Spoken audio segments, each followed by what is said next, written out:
Ndio maana nikakwambia nikasema mjue sana Mungu ili uwe na amani, na anasema ndipo mema yatakapokujilia. Na nikawaambia nikasema kutokumjua Mungu ni hasara kwenye maisha.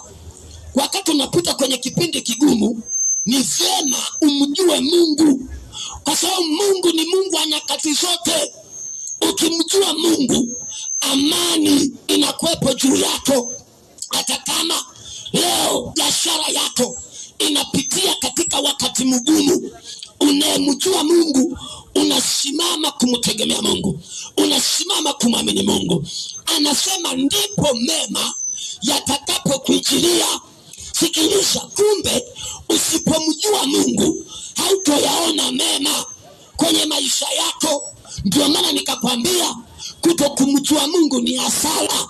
Asubuhi ya leo unaingia kazini, ninakushauri kwa jina la Yesu, haijalishi unapitia kipindi gani, haijalishi unapitia kwenye nyakati gani, ninakushauri kwa jina la Yesu mjue sana Mungu. Wenda pengine Mungu ndiye aliyeruhusu upite kwenye hilo eneo gumu ili wewe Mungu aweze kukuinua. Nimewaambia aliyekiandika kitabu hichi Ayubu alipita kwenye kipindi kigumu. Unajua wewe kwamba amefiwa na watoto wote, ameharibikiwa mali zote, uchumi wote umeisha, na mke wake amekimbia, na amebaki katika nyakati ngumu sana, na magonjwa juu yamemshambulia.